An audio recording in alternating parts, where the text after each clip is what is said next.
Cool.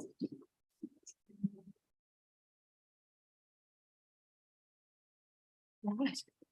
Tēnā koutou katoa, ko Rebecca toku ingoa, o ko te rana, harani, ingarani, earana, te whakapaparanga mai. Engari ko ototahi te whenua tupu, ke te noho o ki Paitomokai. Kia ora tātou katoa. Kia ora, kia ora. Hello and welcome everyone. My name is Rebecca. My ancestors hail from Scotland, France, England and Ireland. And although I was born in Christchurch, I now call Featherston home. Today is our very first Climate Change and Environment Committee meeting, and we've got a lovely full agenda. I'd like to start by opening this meeting with a karakia. Ko te reo ona manu tera. Ka tangi ne e te ao. Kua uru ko te rā. Ki Whanganui I a Ranganui I a Papatuanoku. Ka noho ko Ranganui I ranga. Ko Papatuanoku ki raro. Ka heke iho ko ngā roimata I a Ranganui. Ka heke ake ko te kohu I a Papatuanoku. Ko te tohu tera, ka ora, ka ua e te ao, e te pō, kutura, whakamoa, ka tina, Tina. kuie. Hi, Kia. All right, thank you. So what I've just said there is, there is the voice of birds heralding daylight as the sun enters between the Sky Father and the Earth Mother. Sky Father above, Earth Mother below. Rangi's tears fall and Papa's mists rise, thus being the sign that we shall live in light and darkness. And this is my commitment to you. And before we move on to the meeting, I'd just like to take this opportunity to acknowledge Māori as tangata whenua and Treaty of Waitangi partners in Aotearoa, New Zealand. And I pay my respects to the mana whenua of the land on which we meet today. Tina. Kia ora. Fantastic. All right. This is the first meeting I've ever chaired, so I'll do my best. Amy here to support me. All right, so just to let you all know that the meeting's being live streamed and will be available to view on the council's YouTube channel. And just some health and safety stuff. So the emergency exits for this room are the doors you came in over there, the exit behind me. If we need to evacuate the building, use one of the exits and assemble outside by the playground, which is just over that side. Please remain at the assembly area until the building has been confirmed clear. Right. No apologies. And are there any conflicts of interest? Yeah. No, great. Okay, so we have some fantastic public participants today. Just to let you know, you've got 5 minutes to talk and present. Amy, she's going to raise her hand at 4 minutes and then again at 5 minutes when the time's up. And then after that, we've got elected members who can ask some questions of clarification for the presentation. And our first presenter is Mr. Paddy Geddes from Aotearoa 350, who's joining us online. Let me just ask him to unmute himself and turn on this video. Paddy, are you able to unmute yourself? Thank you. I can unmute myself. Do you want my video as well, or Yes, please. do you want to see? We do. Okay. All right, good. Very cool. Tēnā koutou katoa. Ko Paddy Geddes tōku ingoa no 350 Aotearoa ahau. Hey, thank you very much for allowing me to talk to you today. I've been a volunteer co-convener of the Wellington branch of 350 Aotearoa since about 2015. I'm assuming that people may have heard of 350 Aotearoa and some of the campaigns we've run over the years. Historically, we've tended to focus a lot on things like divestment. 350 is a global climate change organisation. My aim with this presentation is just to give you a quick oversight of our current homegrown energy campaign. I'll just share my screen.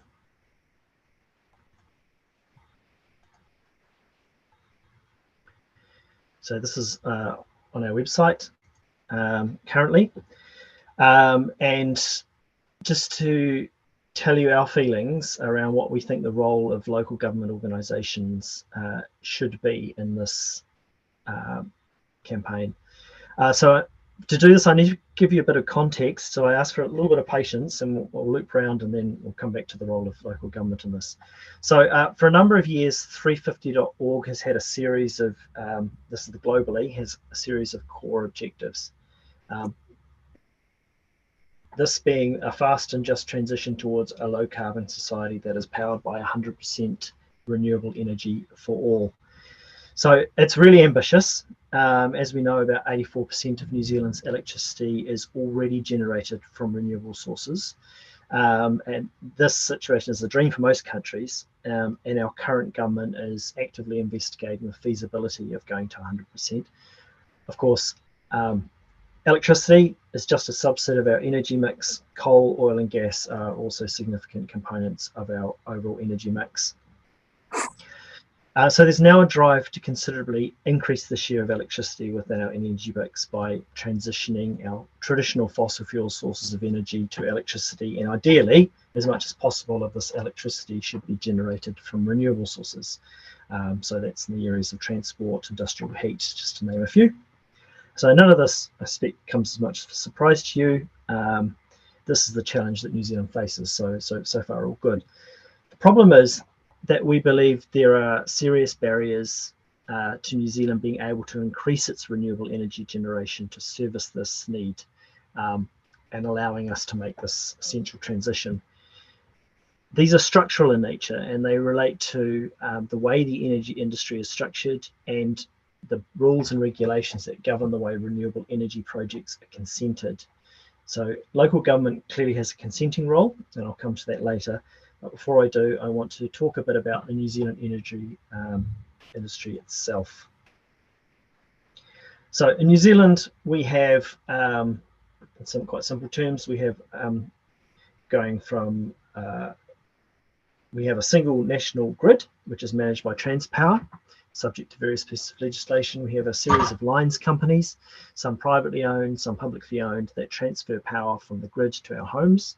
We have power generators, some of which are also retailers, the so-called gentailers. And then we have retailers, which come in a whole range of different shapes and sizes. It looks like a well-functioning market distribution model. However, the truth is that the 5 gentailers wield disproportionate power in the market, and Transpower has a state-controlled monopoly on this distribution. So both parties, we believe, have an inherent interest to maintain the status quo. However, that's not good for New Zealand. There is real energy poverty in New Zealand. The gentailers, we think, have been fleecing New Zealand consumers for years, raking in obscene profits. And the government... We're just at 4 minutes at the moment, Paddy. Thank you. Oh, whoa, okay, sorry. Has been a direct beneficiary of this. So I'll move through quick. So yeah, this has been defended by the minister.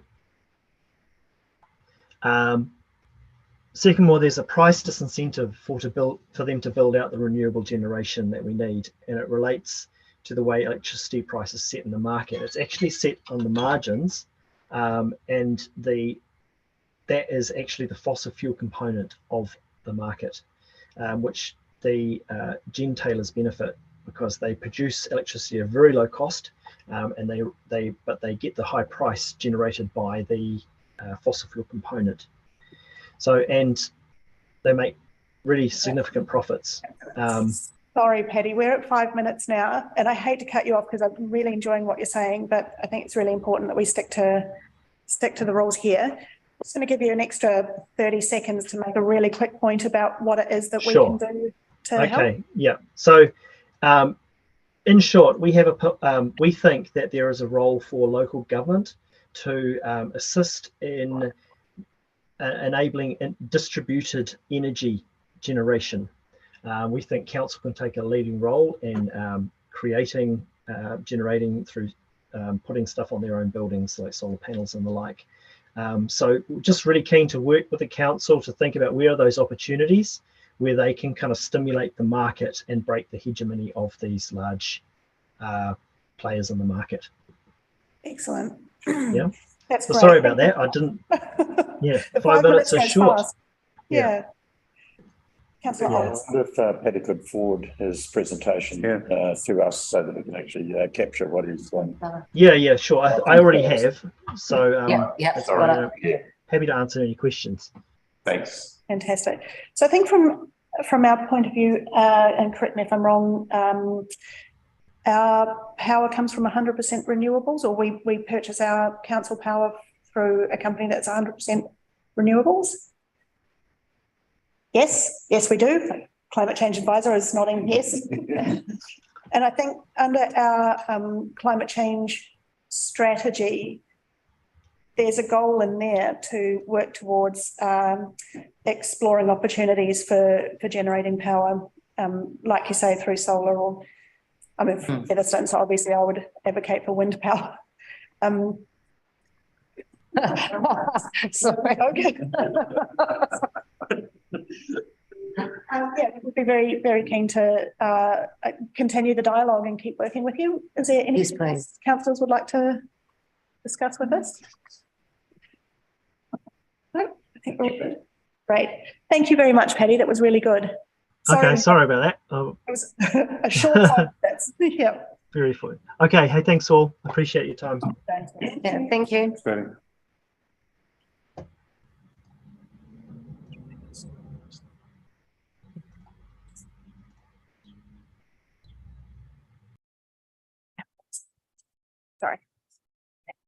All good? Yeah. All right, and then next presenters we're going to move on to is Louise Lee and Jeff Roberts from Wire Waste. So I'd like you to come and take a seat. Thank you.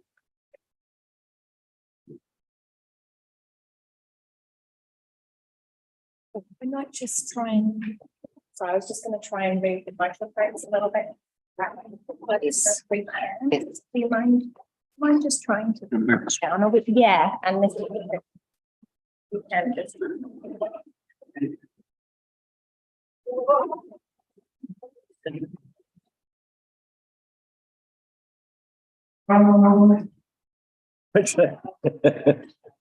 Second.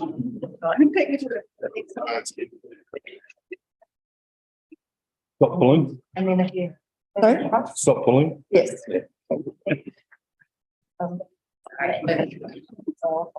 The one there, there. No. Move the microphone down. Just shuffle it. Like they can hear us. That's why the stable fell off the same way. Yeah. Interruption there. Minor interruption. Yeah, technology. Right? Yeah. Thank you. Good. You happy? You guys might have to see. Put the water jug on that. A good idea. Thank you for the patience. The floor is yours. Okay, first of all, kia ora, and thank you very much for the invitation to speak today. So the purpose of our presentation is two. So talk a little bit about what Wire Waste does, and to talk about how we're particularly focusing on reducing food waste to landfill. So what we see is some possible roles for local authorities within that. So Wire Waste is a food rescue organisation. We operate throughout the Wairarapa, so that includes, of course, Custon, Masterton. We also go north to Tararoa and to South Wairarapa. So what we do in essence is we rescue good quality surplus food from supermarkets, growers, food manufacturers, bakeries and cafes. And we work with local community organisations to distribute it to people in need, basically experiencing hardship. So, for example, in the last 6 months, we've distributed over 5 tonnes of food to food banks in Martinborough and Featherstone, as well as all the other things that we do across the district. So food waste reduction is a key goal of our organisation. We want to collaborate with other community organisations and local government and central government to reduce food waste. I provided in the presentation some statistics of what we've done with that, so I'm not going to go through those. So I suppose we might, I'd very briefly ask, well, why is this a problem? Why should we be worried? And I'm only going to cover this very briefly because I think we probably already know that, but obviously there's environmental harms throughout the life cycle of releasing methane. It's a missed opportunity to feed people. And it's also a great waste of all the resources that go into making that food in the first place. And the economic cost of there's a strong economic cost for reducing food waste. So what can local authorities such as the South Wairarapa District Council, might they do to reduce food waste? Well, I think one of the problems is even thinking about it as waste. If we think about instead thinking of it as how we might capture the value of that surplus food that is not where we don't prevent it in the first place, so capturing that value. And obviously what we do in terms of food rescue is one of the key ways that we can do that.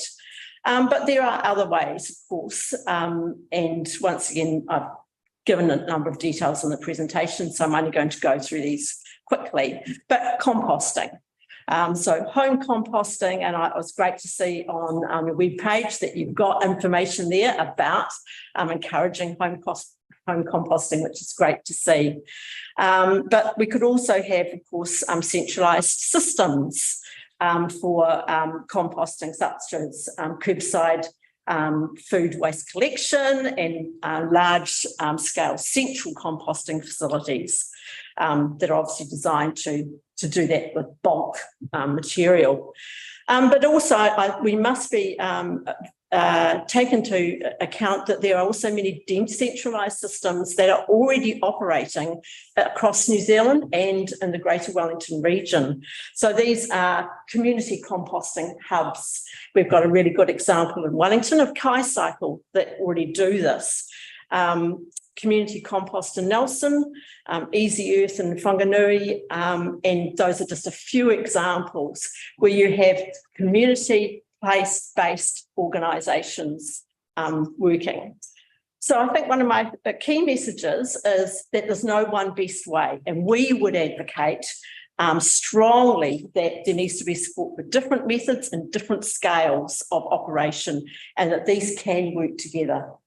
A second key message is that we would love to see more support from local authorities for place-based community groups that are already working in this space and doing great work.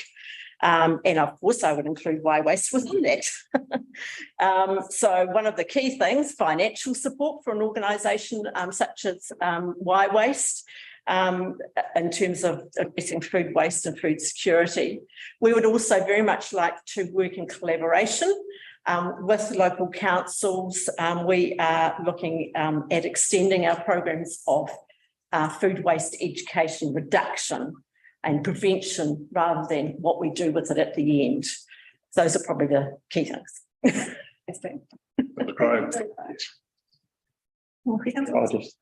Sorry. Yes, thank you. Yeah. Yes, I think it's wonderful work you do. I just wondered though if you target all the surplus crops around the Wairarapa, and just home gardens. I know, it deposited a lot of stuff down at the medical centre. And Kitchener's area is actually fantastic here. You take a box of surplus stuff down there, people will take that. But I just wondered if you sort of targeting the area. You're probably best to answer that, Jeff. Sure, a little bit. Yeah, I mean, we do as much as we're offered. I mean, it's sort of a mix of, I guess, pumpkins that we tend to be a common crop that we get at certain times of year where people are sort of deciding that there's some that will go to their stock and some that are good enough to still to eat. And we have relationships with various farmers who have pumpkins. There's organic lettuce and tomato producers out around Masterton who supply us with surplus. But it's not a great deal in terms of volume. It wouldn't be a significant amount, but it could always be more. In terms of the, I think I know what you're meaning, in terms of picking fruit from people's homes.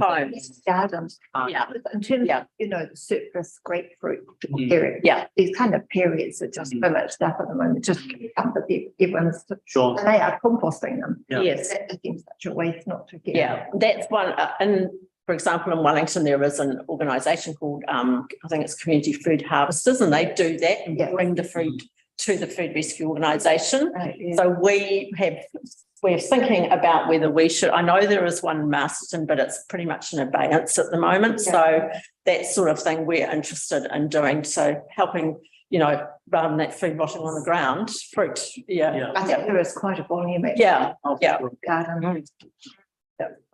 Sorry, councillor. Yeah, just a comment. Thanks, Louise. Thanks very much for that, because I'm involved in the Featherston Food Bank, and obviously we get a lot of product, good product from wire waste. And in particular, there are two elements. Obviously, one is the stock that, for instance, is getting close to its use by date and fit for human consumption. And I think that's wonderful, because we've been able to support our communities through wire waste as well. So that's one element. The other element, of course, is that how we deal with food waste within the domestic environment as well, and what we do. And I think you've got some really wonderful In ideas. business. So thanks very much for that. Right, thank you. Councillor Wilson. Yeah, thanks through the chair. Terrific presentation, Louise. It's Thank you. marvelous, thank you. When you talk about sort of further collaboration with council, obviously financial support is tagged to that. Things like community gardens and sort of all the sort of food, I guess, education as part of that, what you're, Absolutely. yeah. Absolutely. At the moment, we have quite a strong relationship with a new community garden that started in Masterton at Park Road, and started by a former board member of Wire Waste. And so we work with them, and we are using their composting facility at the moment. So absolutely, that's where I see those. We don't want to do everything. We shouldn't do everything. We should be working with the other parts within that ecosystem. Yeah. So yes, yeah, definitely. Yes, thank you very much for that. Regarding composting and food waste, you said there's no one best system. But I mean, for a council that, for example, was going to consider, say, curbside collection in addition to the other curbside collections we have, how effective would you think that would be in our sort of environment? I think I put a point in the presentation. I think that in a dispersed geographical area, which with the three key towns, that and if probably it's going to be more successful if there's collaboration across the Wairarapa region. I think that it would certainly be really good to do a pilot and to see how it worked. But I'm just not sure about the cost effectiveness of and who pays, basically, who's going to pay for it. I think that, and there's also obviously issues around behaviour, you know, building it in as a normal kind of a thing. So my view, I think the evidence is kind of shown across New Zealand that where there is a concentrated a population like in a city, obviously, big city like Wellington, then that's probably going to be more effective. And that's where we've seen curbside collections that, you know, like Tauranga has one, I think Hastings has as well, and Christchurch, of course. So I think that probably maybe a combination of some curbside and some and local. I think, yeah, the mix to me would seem a reasonable way to go. Councillor Rena.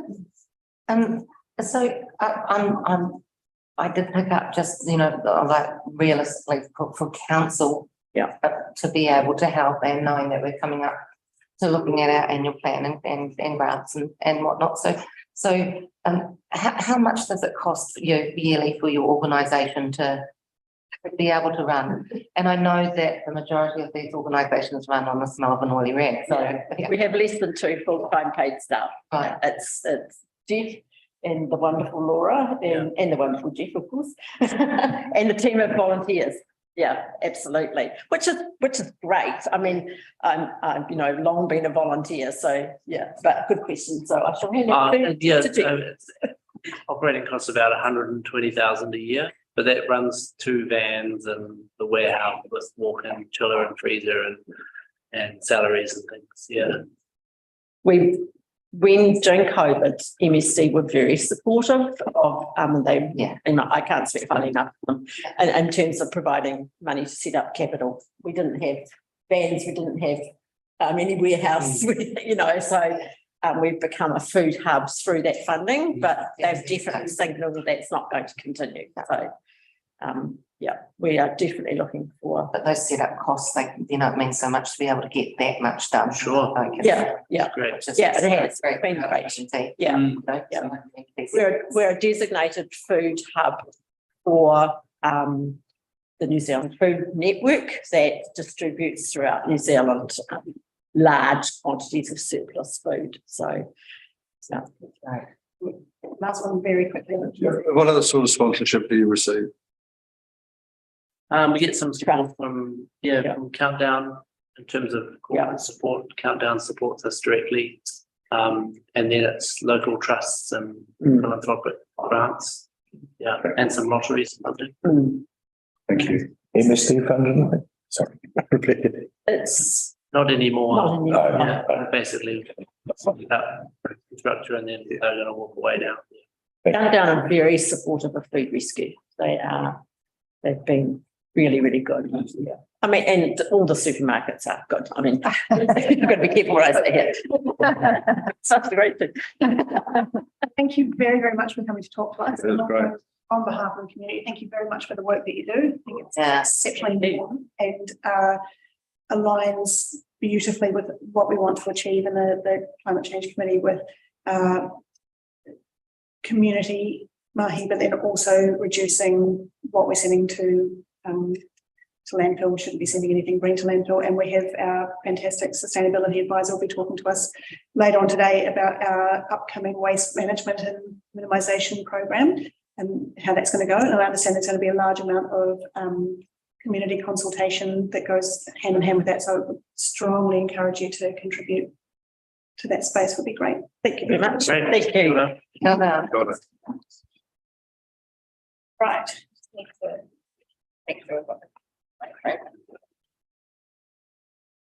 Sorry, okay, everybody. Right, can you just pull that one?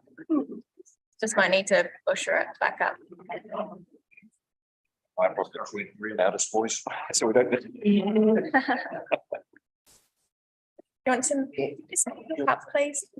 If you're Lovely. Thank you very much.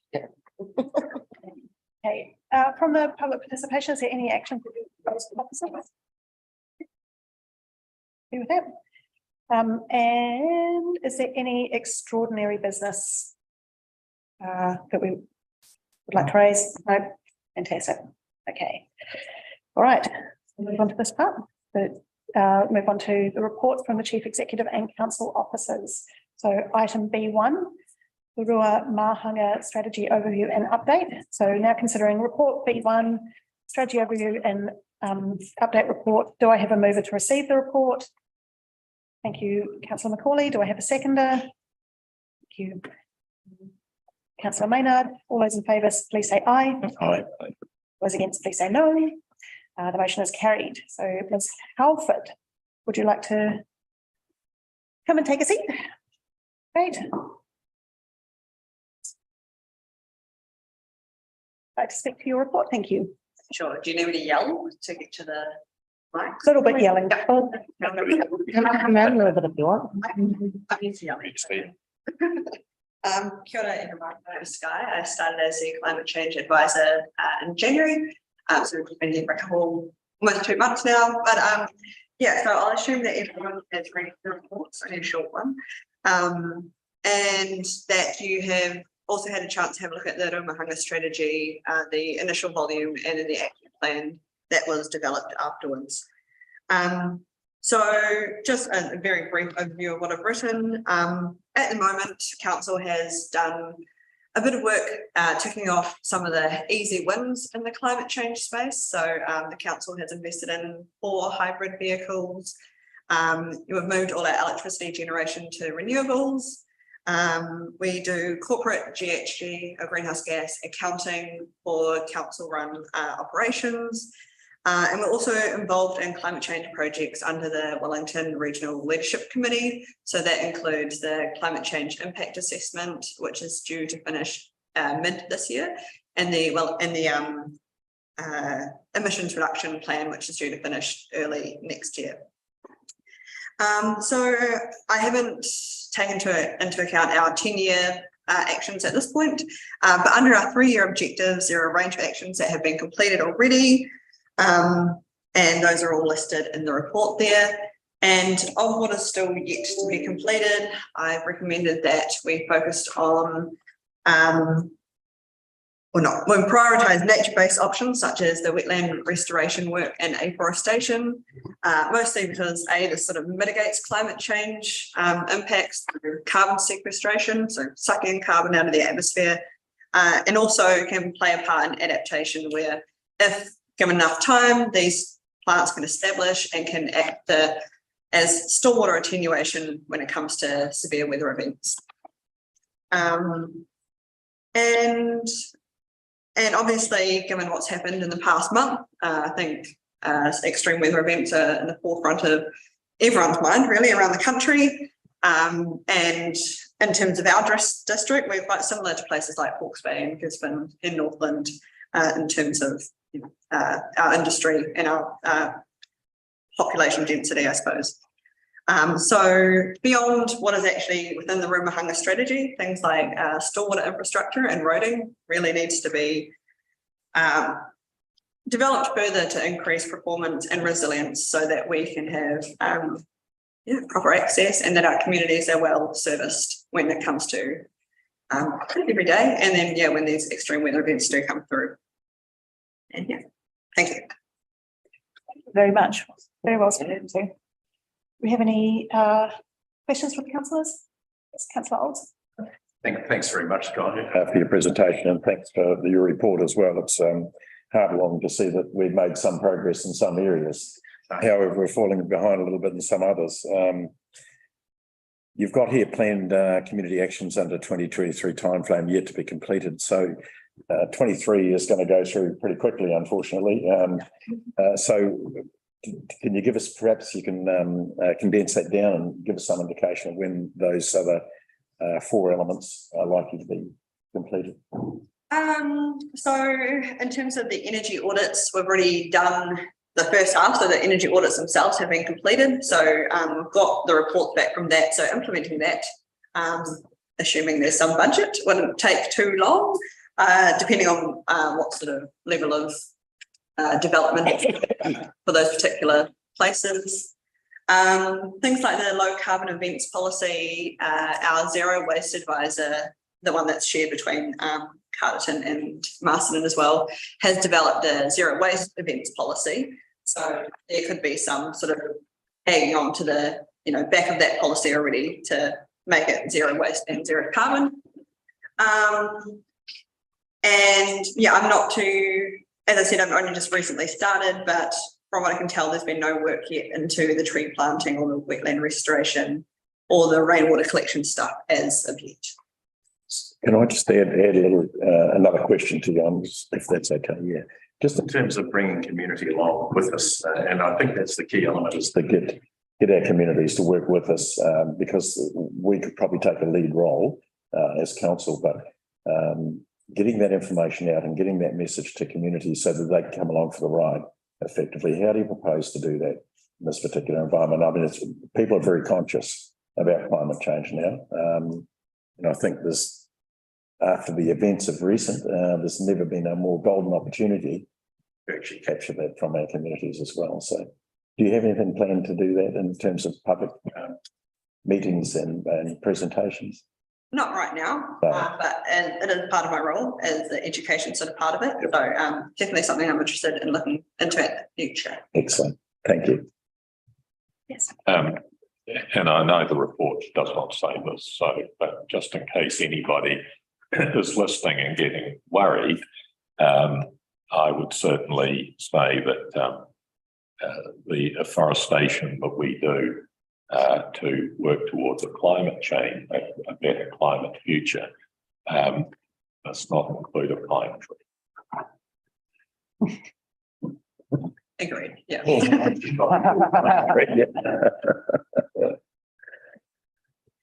Anybody else like to contribute? No. Great. It's a really good report, thank you. Yeah. Great thanks. report. And easy to read, it was fantastic. Very happy to have you aboard. Mm. Excellent. Okay.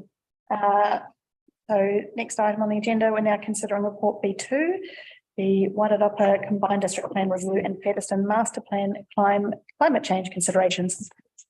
Do I have a mover to receive the report? Aye. Councillor Olds. Do I have a seconder? Yes. Mayor Martin. Emily, sorry.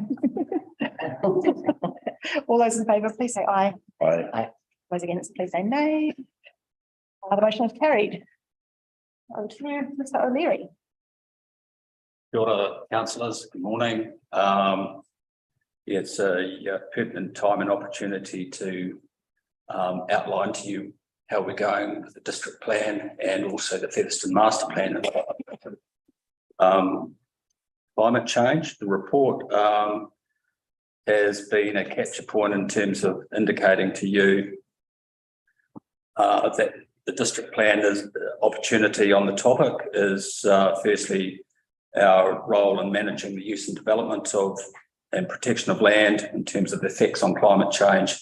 And the second aspect is where these effects and the contribution of land use patterns on climate change, such as the impact to emissions. So the report also paints a picture of the different legislation that's at play in this very topical matter, which is increasingly topical as we go through time. It's also indicates to you approach taken to date as part of the operative combined district plan, the plan we have at the moment, and how we're building on what we have at the moment and what we've considered in the district plan review, which is currently in play. Some of the mention in terms of the operative district plan is foreshore protection areas, which is a setback requirement of 50 metres wide from mean high water springs, which is mean high water springs is the highest point of really the highest point of high tide, and so consideration of land use within that 50 metre wide strip. We also have the coastal environment management area, which is an area parallel to the coast, which goes anywhere from 500 metres to 2K in width. We have flood hazard areas in the operative plan at present, and further work's being done on that. And we've also got within the current plan renewable electricity generation. So a good plan should be fostering other types of long-term energy use. So those topics have been carried forward in the review work for our combined district plan with the committee work undertaken, and knowing that we want the best results in terms of and be as active as we can in this space. Climate change is one of the 6 key strategic topics within the district plan. It sits right up there, climate change and resilience. So it makes us fully aware of our planning, the impetus that we need in terms of planning and mitigation adaptation aspects. Examples of how we've refined our thinking in the climate change space. We've got 4 objectives which sit highly within the strategic chapter, whereby Wairarapa develops and functions in a way that mitigates the effects of climate change, adapts to the effects of climate change and recognises the opportunities and risks associated. And we've got two other high level objectives there.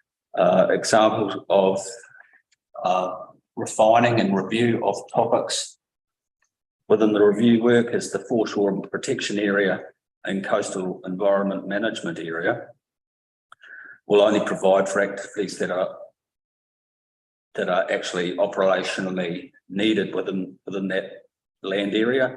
We'll avoid new residential activities in that area, and we'll also encourage soft engineering measures, nature-based solutions, and Sky's already touched upon that in terms of her work. So there's elements of overlap in terms of how we go forward and what our strategy work, our district plan review work, and indeed suggestions that Paul brought to your attention in terms of, being more resilient and planning to be more resilient. Flood hazard areas is a work where we interface with Wellington Regional Council and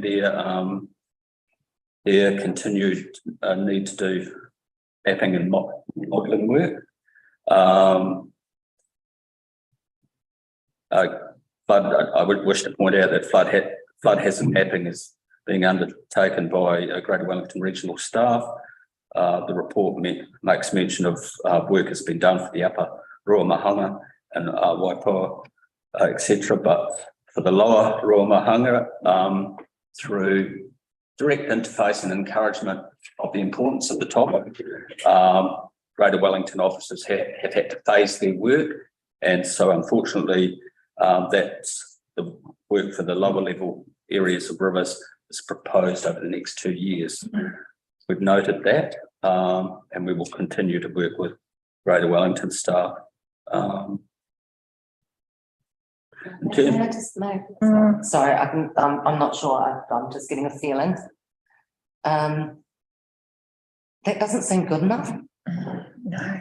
I'm sorry to be so blunt, but I'm just wondering how our district, the South Wairarapa, has been put on the back burner. Yeah. So can we have a little bit more clarification about that? 2 years to have that data. Yeah. When the district plan is being looked at now, and yet for some reason, one whole district is going to wait for another 2 years. So Really enjoy the participation, and that's great, but can we save our comments until we've got to the end of the report? so we can't talk in between like us. If we could just wait till he gets to the end of his presentation, and then we'll circle back, if that's okay. Yeah. Thank you. Can I address Councillor Maynard's point? Yeah. Currently, since we're on that topic. So that very topic, the point you raised is indeed a point that the whole committee has raised in terms of conveying back, lobbying back to Greater Wellington staff, also raising the matter to the CEO of Greater Wellington Regional Council to gain impetus and more urgency in terms of the flood modelling work. So officers, councillors within the combined committee have indeed noted the importance of timeliness and conveyed that directly with officers and management at Greater Wellington Regional Council.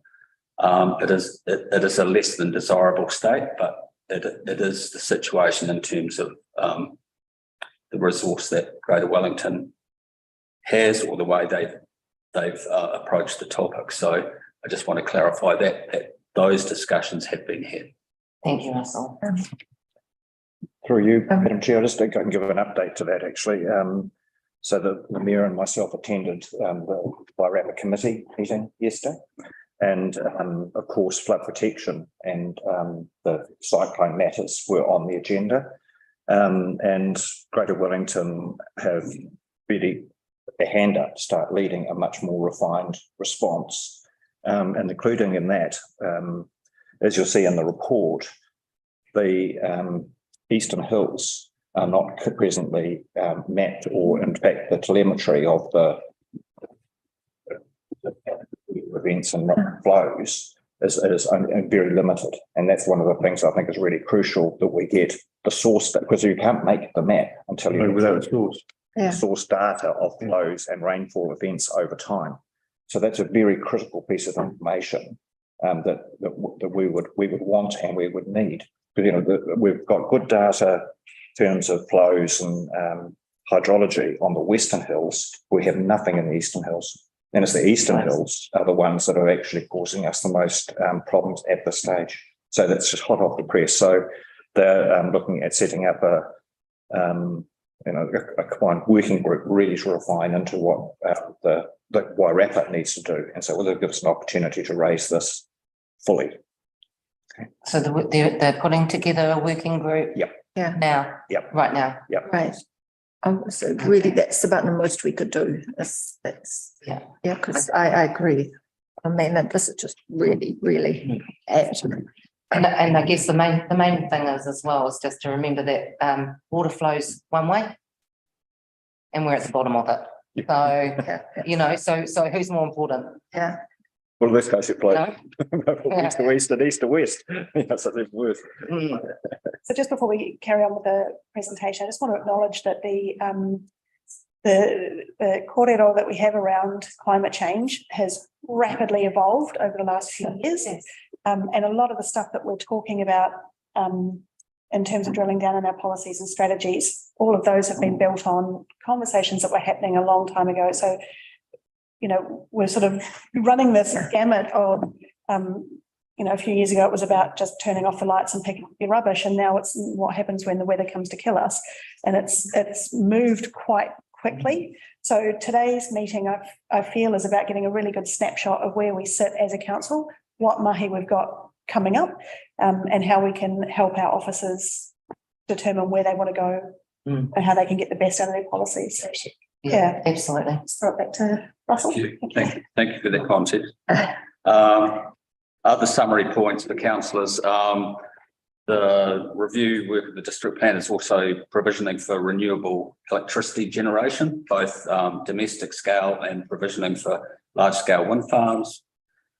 Also, as you'd expect, new urban development areas. So having growth in around new centres, and also provision for rainwater collection tanks. So that's non-potable water storage can occur on sites as new housing comes into the district. Going on to, I just want to set a context here as well. The South Wairarapa spatial plan work, our spatial plan, which was done and completed at the end of 2021. The capture points there were for, again, all about growth in the areas around the towns. Also considered managed retreat and the importance of that over a 30-year horizon, which spatial plan is about, and also provisioning for biodiversity corridors and halo plantings, bigger areas which are halos, for greening up the district and the town. So again, there's a touch point to what the Umahanga strategy seeks to achieve and what Sky's outlined. Touching upon the Featherston Master Plan, remember it's all anchored from a growth orientated. Featherston is a transport orientated growth node, important to our district. It's our first priority for master planning and solution finding for growth across a 30-year horizon, and it's also a key, a complex development opportunity, one of 7, and part of the framework. So we're doing what we need to be doing in terms of the growth component. We're also have considered, as we've done the work, natural hazards and mapping information. We're working hard and will continue to work closely with advisors from Wellington Water on integrated infrastructure planning and land use, so that the master plan has sound considerations and an implementation plan. And also one of the key components we've built in is living more sustainably and reducing our carbon footprint, which sits within the district plan. We have, I won't say any more, but that's an overview, hopefully for councillors. And I just want to point out that we have, for exploration of the topic in terms of the district plan and review, we have James with us, planning manager, and we also have Hamish Westney from BOFA, who guides and overviews BOFA's input and indeed the direction of the combined committee for the plan review. So signal that. Thank you very much. A lot to cover. And I guess that's goes hand in hand with anything when we're talking about climate change, where it crosses over and touches everything that we do. So I appreciate you taking the time to pick that up. Just going to throw it out to, oh, sorry. I was just going to add, I thought it would be helpful for, building understanding, awareness and connection. The diagram under Appendix 1 is actually, it came to my attention through Wellington Regional Leadership in terms of growth and the connection of all the elements of climate change with key wordings of mitigation, adaptation and disaster preparedness, which indeed is relevant for us today in terms of as we go forward. But it shows all the interlinkages and subcomponents. Excellent. Thank you. Start to my right. I believe Councillor Macaulay. Oh, sorry, Councillor Macaulay. Oh, thank you. Yeah, I'd just like to reconfirm again the importance of working out the flood hazard areas, because the other really important thing I seems to be is only giving building consents for areas which are safe to build, and there's a lead time before, we have to identify the flood hazard areas before we can actually get those right. But also, but I just reconfirmed that, didn't want to answer on that, but just going back on the rain collection tanks, I know we've just discussed that before, but just a 5,000 meters, a cubic meters just seems such a small amount. I mean, I think I said before, it only fills a tenth of my swimming pool, and it just seems just small amount of water to try and mitigate it. But I just wanted to raise that again. Thank you for that. I too was going to come to the 5,000 litres. I believe the submissions on the draft plan have included reference to that, but I think it's worth remembering that a water tank does two things. Okay, it provides water in times of drought and what have you, but actually in times of flooding, it serves as a retention device to help moderate the amount of storm water that suddenly ends up on our streets and flooding our community. Russell, just to you, can I say that I particularly appreciated the part at the beginning which sets the, if you like, the legal framework for what we're dealing in. I thought that was very, very useful. In the end, we end up with a district plan that contains rules. And if the rule says you must do something, you must do it. And if you can't do something, you can't do it. One of the things that people have expressed concern to me about is that we appear to have a rule at the moment that says you have to have concrete driveways. Now, I don't know if that is the rule or not, but what we have to start doing in our communities is creating a much more permeable infrastructure.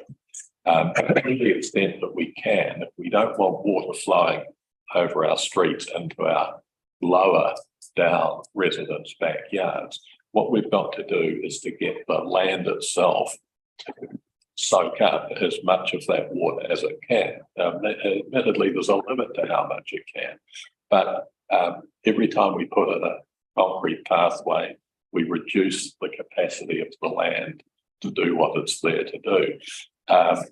And every time we put in an impermeable footpath, we reduce the capacity of the land to do what it could be doing for us in this respect. So there'll be an answer to whether it is a rule or whether it's just something people think is a rule, because often people think there's a rule and that's how they act, which Couple of things. So in terms of, we'll go back to the water tanks, essentially storage water tanks. They won't offer any stormwater mitigation at all if they are just for garden water. They're generally only designed to hold water. If they are full, they will not absorb any more.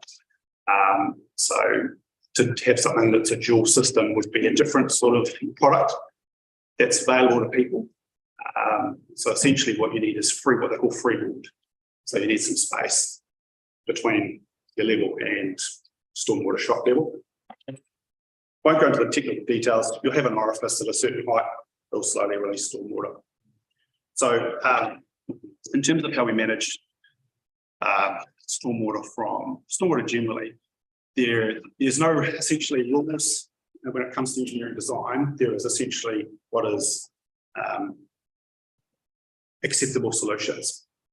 Okay. So there's a little bit of flexibility around how each individual design is completed. So if we have a look at quite a bit of development around Featherston, you'll see that some of the new areas, even Greytown, you know, the stormwater from those hard surfaces are managed and controlled to soak pits and essentially soaked ground.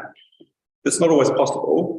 So if we look again at, go back to Featherston, we look at Brookside, while not a supreme example, you know, a lot of those surfaces are permeable to I guess meet their hydrological requirements. So not necessarily a rule, it is a standard, but it needs to be looked at together with a lot of the other bits and pieces that go into a development on its own.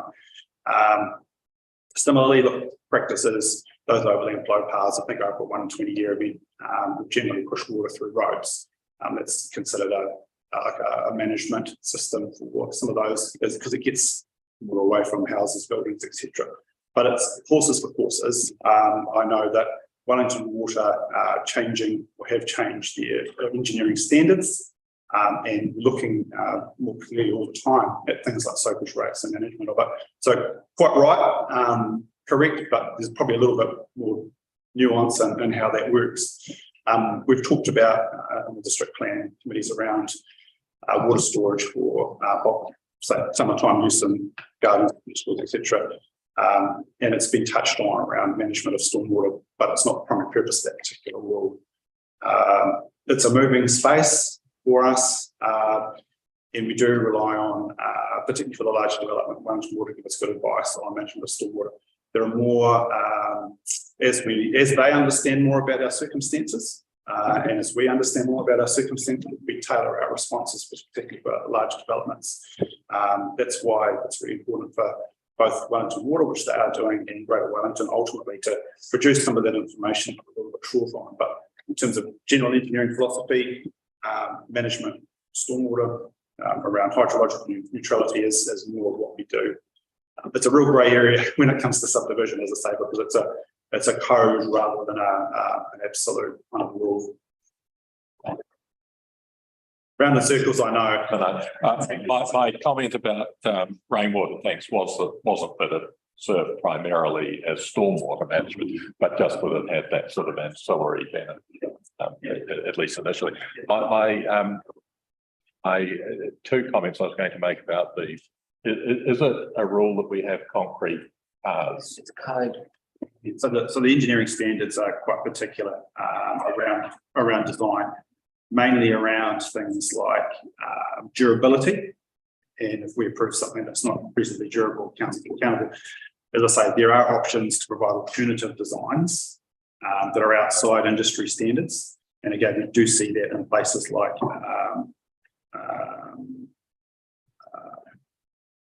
Brookside and Featherston, but it's not per se a rule. So if someone wanted to, they could certainly provide an alternative, provided it meets the durability requirements. Because obviously nobody wants a driveway that falls apart in 2 years because it's not functioning as it should in terms of its primary capability. But certainly but we do provide for accesses and crossings where overland flow is an issue. Yeah. So yeah, just thank you, James, but adding to it for the Mayor's understanding. So it's the classic case of driveways, provisioning for driveways for the entire length of the use of a site, led out by, as you would expect, engineering and engineering standards for the longevity of use. And the minimisation of ongoing maintenance and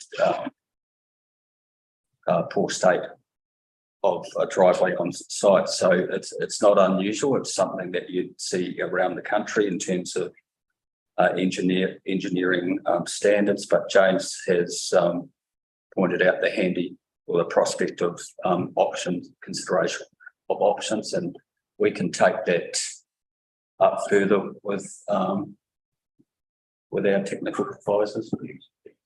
The main point I wanted to make was in relation to new buildings and new subdivisions and what have you.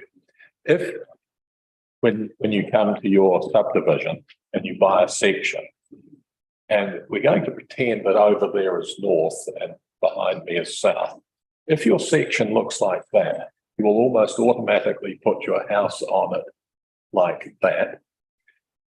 And provided you have your windows along there and adequate insulation at the back, you will now save a considerable amount on your heating and your cooling.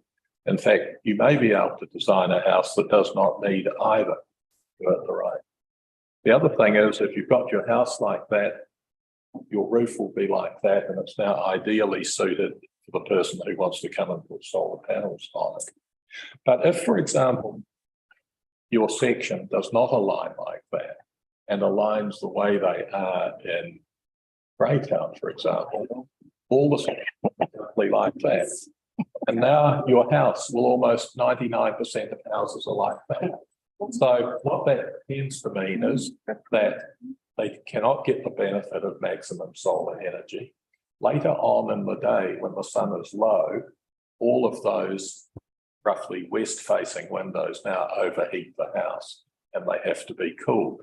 So a house that's designed from the word go, and what's often called, there's a variety of terms for this, the Germans call it a passive house design.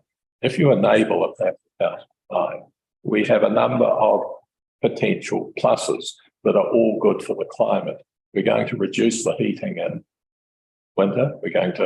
We can possibly minimise any need to cool in summer. We provide maximum local solar generation for those that want it. And if we do another couple of things, and I'm not saying we should make these rules, we will make the house a much more comfortable and therefore a much healthier building for people to live in. And those benefits will last for as long as the life of the house. But it does depend on whether the initial sections are aligned that way, which now what causes that to happen is the design of the streets. So if we get the streets aligned in the right way, we get the sections aligned in the right way, the potential over the next 50 years in terms of climate change benefits would be enormous. To me, it's a free gift we can make to the future, because it doesn't actually cost any more normally whether we put sections that away or that away if you've got 30 acres of flat land on which to build. So I would urge the people doing the district plan to make it possible naturally for people to build low energy houses. I want to add one other thing. At the moment, we are very concerned about flooding. However, if you look at the NIWA report on the future of climate change in the Wellington area, what they said for Wairarapa is you will get more flooding, but you're also going to get more droughts. And so this year we are concerned about flooding, but if we're thinking 20, 30, 40 years away, Chair, we also have to think about drought resilience as well. And I read a little article yesterday that was entitled Lawns, the last vestiges of colonialism. And concrete. But for people who want green lawns, they are a real problem for the rest of us and when we come to droughts. Equally, people. I would say that's probably not the last vestiges of colonialism, but. That's the again, people with large swimming pools are likely to want to make a demand on our water supplies that others wouldn't. So I just don't know the answers here, but I know as well as thinking about floods, we have to think about the droughts. Thank you. So excellent points and definitely should be at the forefront of what we're looking for here in the committee. Mr. O'Leary has suggested that maybe Mr. Wesney would like to this. Please. Available. Good morning. So I've actually got nothing to add. I think Russell and James have responded well to the questions. But yeah, if there's any additional questions about the district plan, happy to respond. Mine's a district plan question. We'll start with Councillor Maynard. So with the new urban development areas, I see that there's been intensive development being provided for within existing areas of Marston and Carterton, South Wairopa. We're using the spatial plan to actually go through with this. Do we have an assurance? And I think this is really important as well with the recent weather events in the Hawke's Bay and especially Napier, that we're not going to have anything like the new residential area there that was hit so badly because it was on low-lying land. To respond to the mayor first, Russell and I have been having many discussions around sort of the design guide into account orientation and things like that. If it hasn't moved, we are aware it's a priority. So we are in that space. So you have the privilege of a person that was around when the Arwa was subdivided and rezoned in Hawke's Bay. They were aware of the issues. They decided to proceed. Clearly, we aren't of the same ilk. Russell's been quite clear that we've looked at that particularly for Featherston, but all the other sites. What has moved on considerably is some of the frameworks that are once imposed on us, but given to us to work with by the regional council. Our job is essentially to give effect to what they tell us to do. So in terms of the modelling, we won't just get a model that says here it's going to flood. We'll get a model that says it's going to flood badly here and maybe just a little bit here. So it's going to be quite nuanced. However, don't mistake the flood modelling with what I would say is a cataclysmic event of 1 in 500 year proportions. We don't have any guarantees. It's so difficult to model. We just don't know. So I could never promise you that we won't get an event that would ultimately have some unknown consequences. Those consequences there were known. But yeah, that's my concern, because I understand that it wasn't an unknown concern. That's certainly not the environment that we could work in nowadays. Anyway, in terms of regional council will have oversight of anything we do in the regional plan. But keep in mind they're giving us the data, so they're essentially the gatekeepers of that. That's cold. Thanks for that. One of my concerns, and I have to say, is that being on the Whaitua committee for 5 years of my life, I'd add, is that one of the things that regional council are very keen to do, of course, is restore our rivers and waterways back to their natural state, because they're a highly modified environment. One of the consequences of that, of course, is that when we have inundation with stormwater in particular, we need to get rid of it really, really rapidly. So limiting the amount of gravel that can be extracted from a riverbed doesn't ease the problem. What it does, of course, is it builds up the riverbed, overflows a lot easier, and therefore spreads itself across the district as a whole, and it doesn't allow for that stormwater to get away. And I'm keen to hear from Russell and James about whether those conversations have been had from a Wairarapa Combined District Council perspective here. Thank you, Mr. Chair. Yes, but not the way you would think. Obviously, we don't control disturbance of beds of rivers. That is regional council's responsibility. But there is an acknowledgement that what happens, there's a relationship between quarrying that happens in riverbeds and the need for quarrying on land, and how in some circumstances, particularly in relation to road infrastructure, undesirable. So the discussion has been had, not in that same way, but there's also, as a result of that, my understanding is, although I haven't been firsthand involved, there is a move from Greater Wellington with an understanding. So I understand there's been a committee maybe set up around the issue in terms of managing the beds of water. Obviously, the landscape has changed now, given that the relationship with the two mana whenua bodies is more formally acknowledged in relation to the riverbeds and lake. So the issue is a very wide one. Also, we've got other national legislation that says Te Mana o Te Wai, essentially the water bodies are preeminent. So there's a whole lot of things that's managed by the regional council. Yeah, I understand. So the other thing, though, to keep in mind in terms of form, these decisions will be made on probably, we've made a start in our own spatial plan, but there'll be a more higher level discussion consideration about what resources we need, what impacts they'll have on other natural resources and those interrelationships. That won't help us in the short term, but longer term, all those matters will be put together along with more powers around things like managed retreat, which we don't have now, particularly at TA level. So all those things will be put together in the future. So we're just working within what we have in front of us at the moment. Great, thanks. Through you, just to add to that conversation, again, yesterday at the combined council meeting, this matter of gravel extraction in rivers came up. Yep. And so it is constantly being put before the combined councils. You know, this is not just our view, it's also Marston and Carson's view. Thanks, Eric.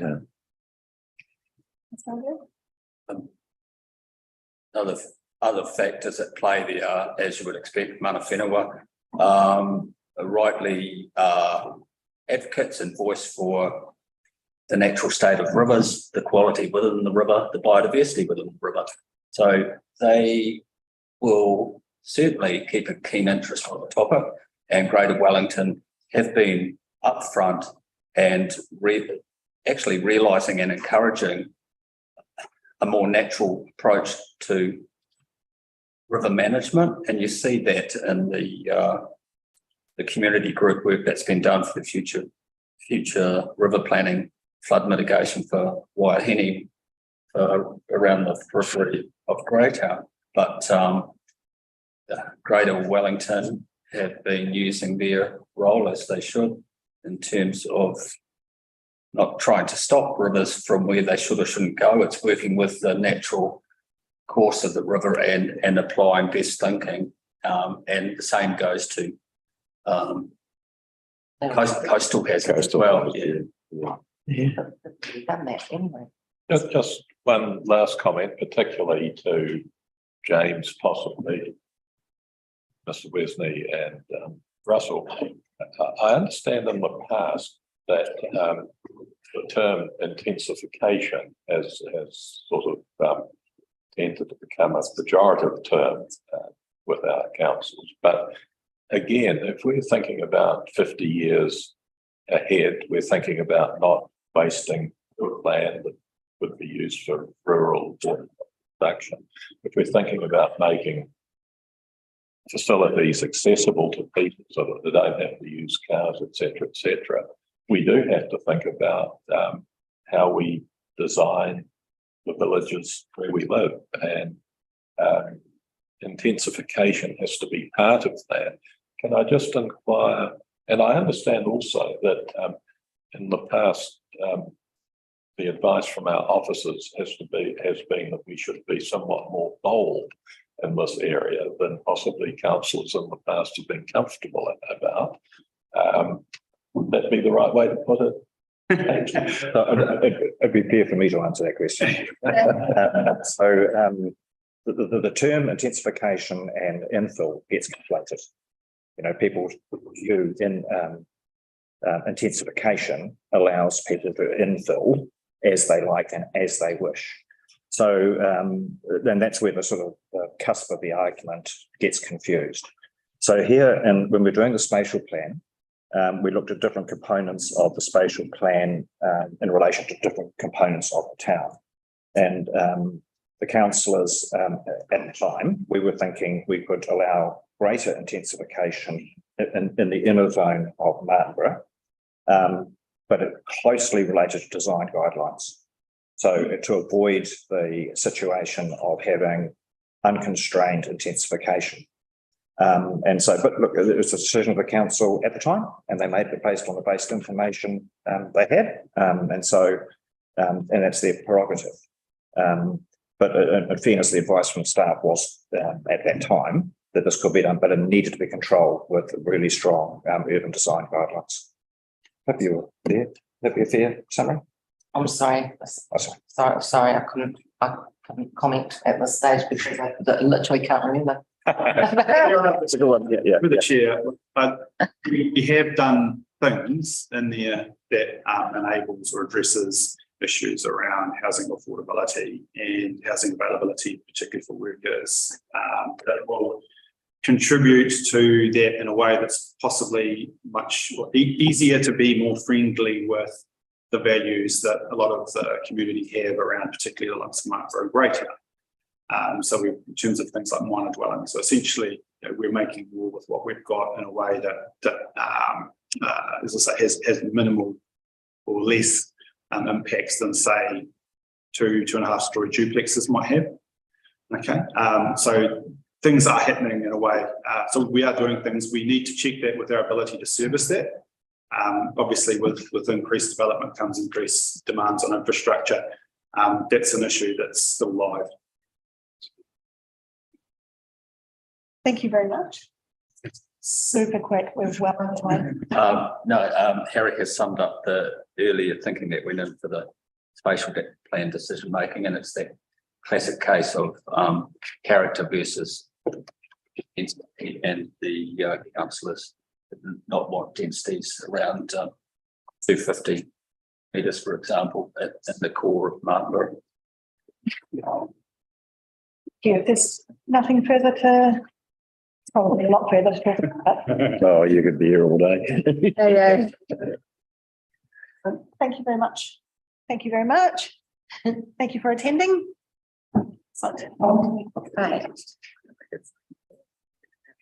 Okay, so we'll keep powering through. Apologies for running a little bit behind time. We're now going to move to item B3.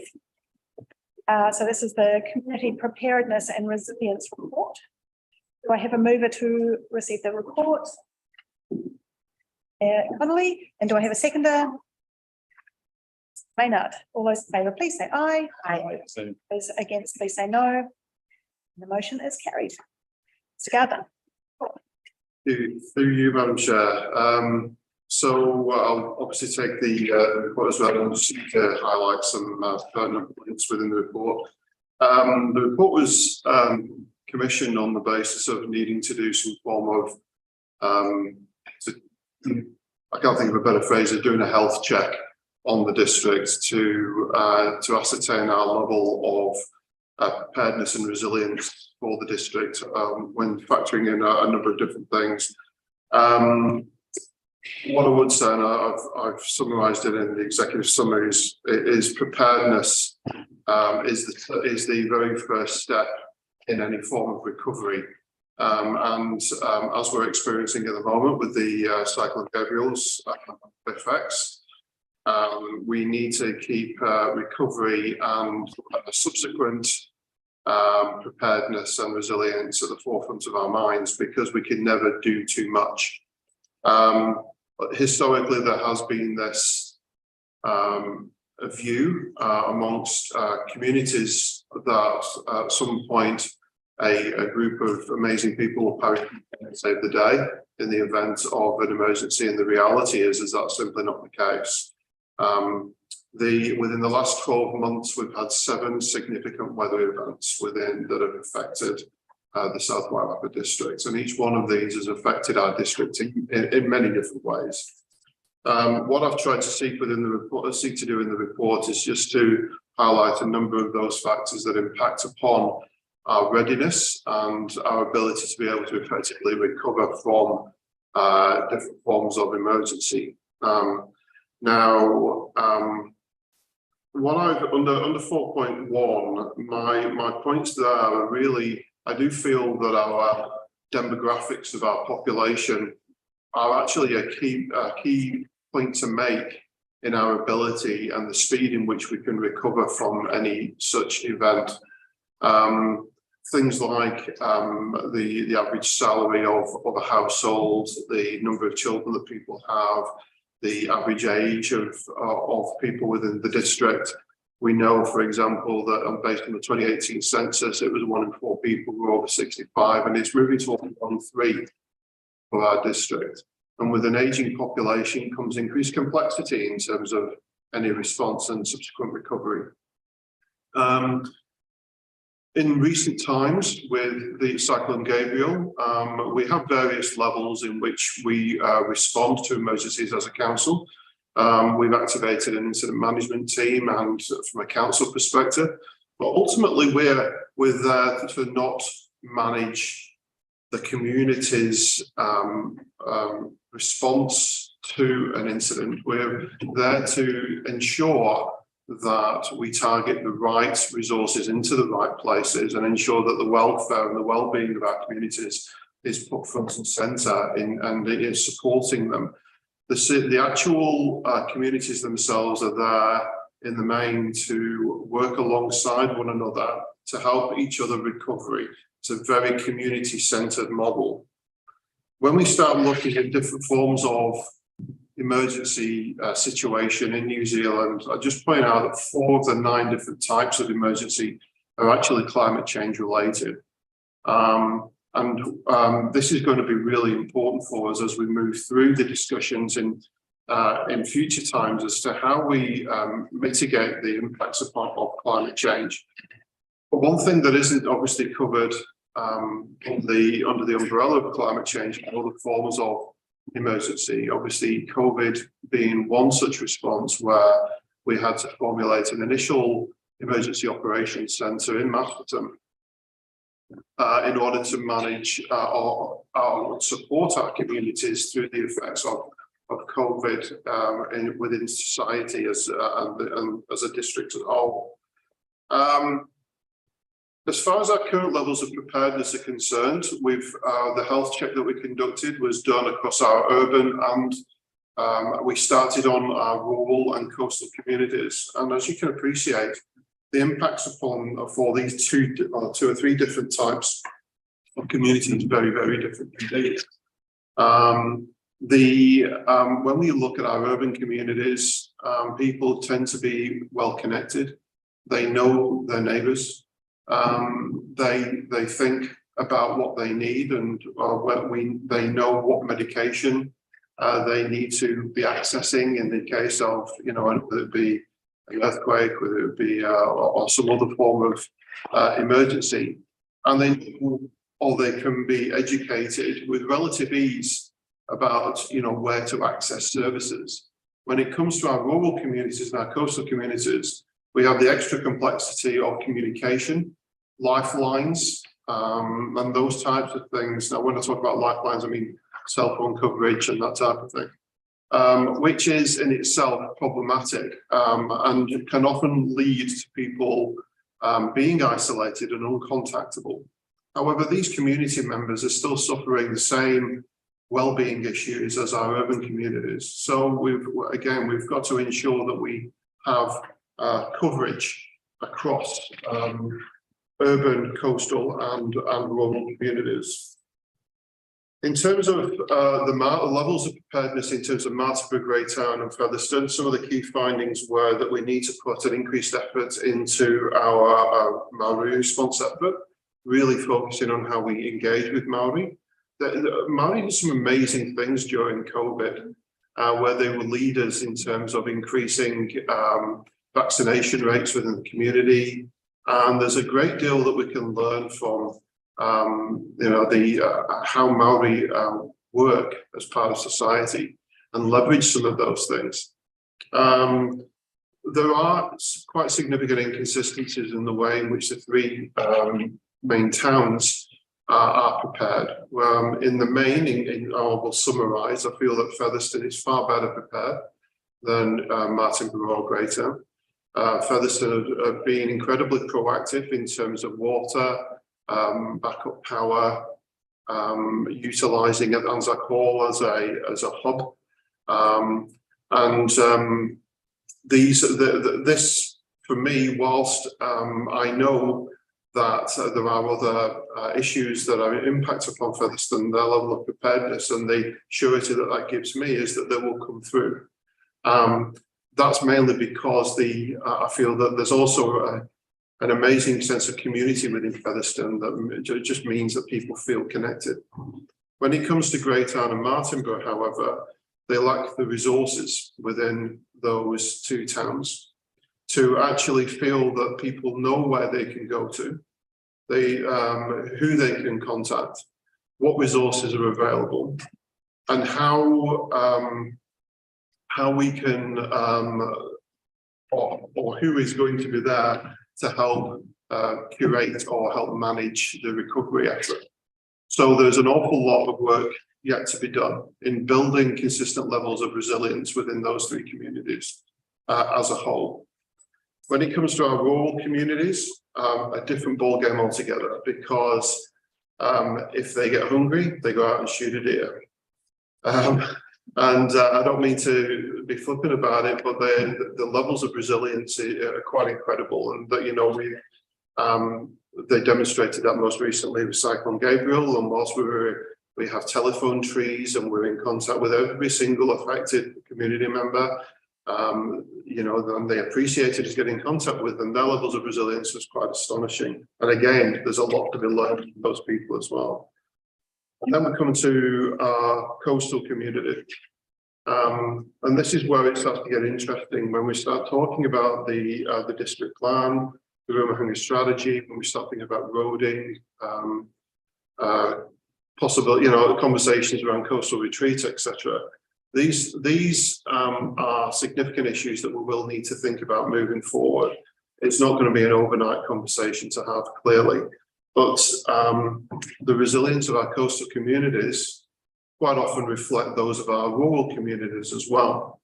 However, they are also affected by things like coastal degradation and water inundation, and so there's it feels like there's a whole layer of added complexity for some communities over others. So the key thing with our response efforts moving forward is going to be around bringing the community on the journey with us. Already workshops have been planned with the three community boards, and all community boards have committed to doing community resilience plans in an effort to actually make sure that we get the basics right, that our community boards are connected, that those community boards and ourselves as council harness the strengths within those individual communities, whether it's working with Marae, whether it's working with Martinborough Golf Club, who contacted me the other day and said they'd love to have their new building as a place where people could come together in the case of an emergency. And these are real, so I guess what I'm saying here is that there's going to be customised response efforts in each of the three towns, but there is still work to be done.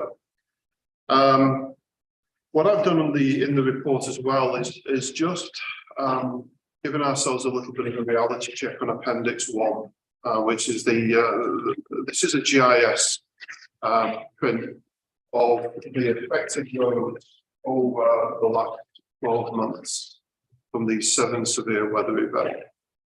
The yellow boundary is our district boundary. The 3 little dots are our towns, and all of the red streaks of our rural roads that were significantly affected by these 7 weather events. So the impact, I guess what I'm seeking to do here is demonstrate that the impacts on our rural communities and our coastal communities really do often outweigh the impacts on our urban communities. That's not downplaying the impact on our urban communities, it's simply highlighting that proportionately our rural communities and coastal communities are heavily impacted. And so aligning our emergency response efforts, our preparedness efforts, with the likes of the district plan and the Ruahanga strategy is really going to be quite critical moving forward. So just 2 seconds. I just wanted to take a moment to say thank you for the work that you've done so far. I know we've engaged quite a bit around the planning for Featherston, and then also to extend the thanks to Councillor Olds for the work that you've done in the previous training on the community board in Featherston. I certainly feel that it was a group effort, but that there's been Thank you. a lot of work done. Yeah. Filling sandbags, I believe. Yeah, we're a little bit envious over in Greytown, that's cool. Well, you can't have them, these right. Sorry. Just on that, I know the Greater Community Board is actively seeking that collaboration in terms of the planning.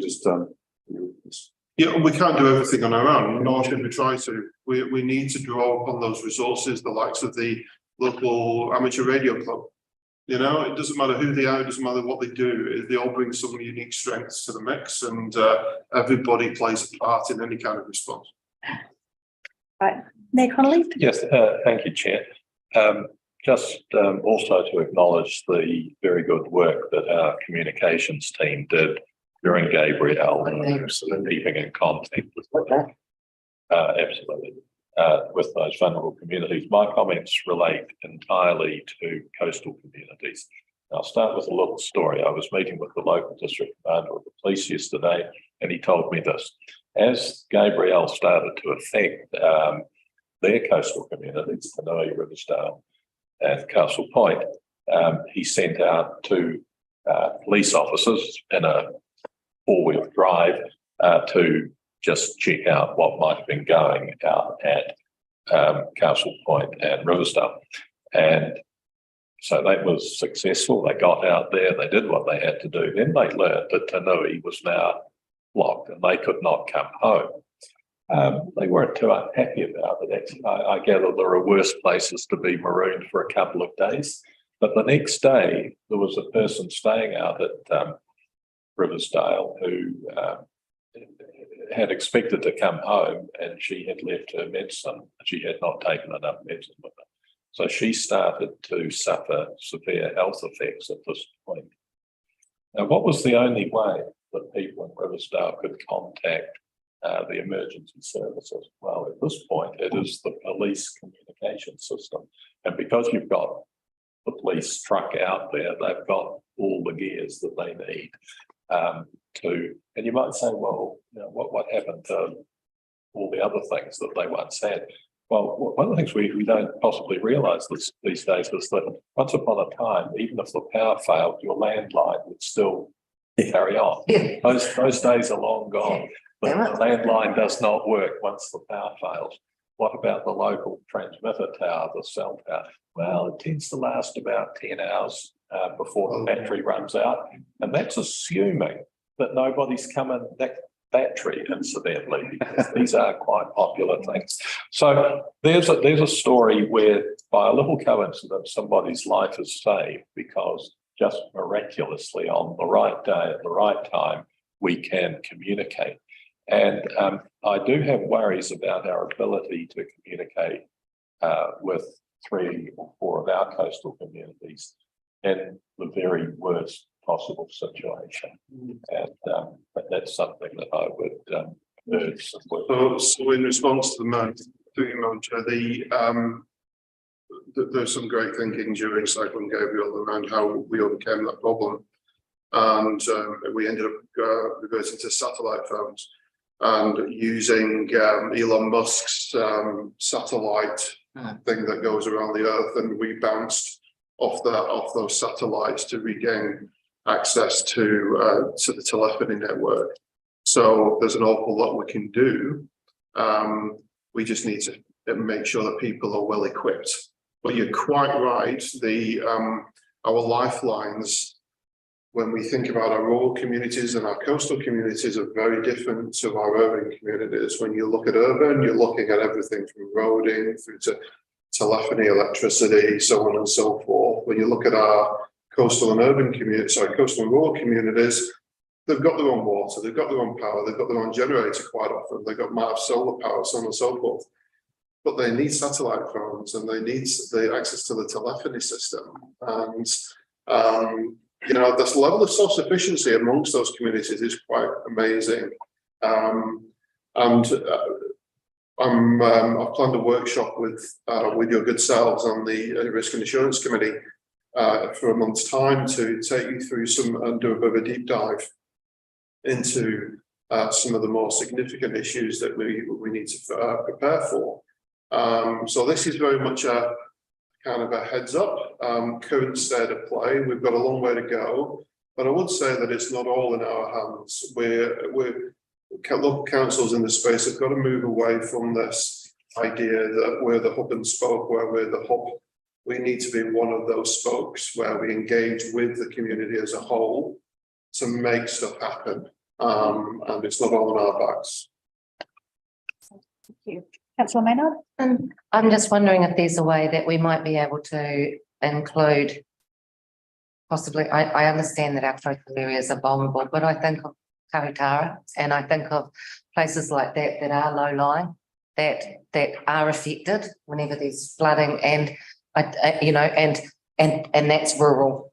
And so, I understand and appreciate why we're looking at coastal, but I do think that Kahutara shouldn't be forgotten as another rural area here, just because it's being more affected by the rivers rather than the coastline. The intent of this is to do a snapshot, but moving forward, we intend to engage with every community, doesn't matter who it is, it doesn't matter where they are, to understand their needs, so we can at least understand how we can support, what part we can play.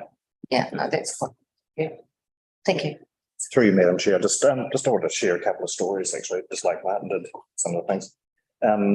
Firstly, just as a communication issue, I was involved in a protection issue on the Coromandel, and actually it was the boat VHF network that kept everyone in communication, because every place on the Coromandel had a boat and they communicated through the Coast Guard. Yeah. The Coast Guard actually connected more communities on the east coast of the Coromandel than any other form of communication. So there's lots of very different ways that these things can happen. But you see, I suppose the story I want to share with you is sometimes our staff do some amazingly thoughtful things, and sometimes you just won't see them. But we had a couple contact at the office who were in Australia, and they were a very elderly couple. They didn't have any family in Martinborough or even in Wellington, and they were really concerned about their house. You could, just the tone of the conversation, you could see that it was just eating them. They thought their houses would be flooded. One of our staff just went down, took photographs of their house, took photographs of the street around the house, and emailed it to them, so they could see, not just here, the house was safe. That's going the extra mile. And I could sit here all afternoon and talk about what great things people have done these kind of events, but just that's the beauty of being in a town, isn't it? Absolutely. You live here, you work here, and you have that sympathy for people that extends beyond just unblocking their drains. I just thought I'd share that with you. That's cool. Thank you, Harry. One very quick point. Sorry, I'm very mindful of time. The challenges that we're going to face as a district are actually not going to be with the short-term flood impacted events like we've faced recently. They're going to be if we're hit by an earthquake, if the Hikaringa Trench goes, and then we have to deal with that. And so as a district, we've shown in recent times how we've operated well, how we've been self-managing, how we've worked wherever necessary as part of an emergency operations centre across the Wairarapa. Put that onto steroids, and we look at a much larger scale issue. is when we're going to have to really come together as a district. And that's where the strength of communities is really going to come into play. Thank you very much. Appreciate it. Great. Thanks, Paul. Thank you. Yeah, thanks. Tremendous there. Aware that we're running a little bit over time, do we need to take 5 minutes to stretch legs and? What a great idea, yeah. Would be quite nice. Wonderful. Wonderful. Yeah. Have to ask Russell that, I think. Yeah. For sure. Russell,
Brilliant.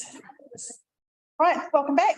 Let's jump right back in. So we're now going to be talking about item B4, so the Waste Management and Minimisation Plan report. Do I have a mover to receive the report? Do that. Councillor Olds, and do I have a seconder? Councillor Macaulay. All those in favour, please say aye. Aye. Aye. Those against, please say no. The motion is carried. Mr. Ritter. I'll make it quick, obviously, because we've read the report. So basically, the waste minimisation plan is a requirement from MFE. Every 6 years, we have to do a plan, say what we as a region or a council are intending to do regarding waste management. So we're up for review currently this year. We're working with all the other councils in the Wellington region. So we'll develop a regional action plan regionally, and then we'll also develop a local action plan with Clarkston and Marston. And we need to do this to ensure we get our funding from MFE, semi funding. So that's The short version. yes. Anything from?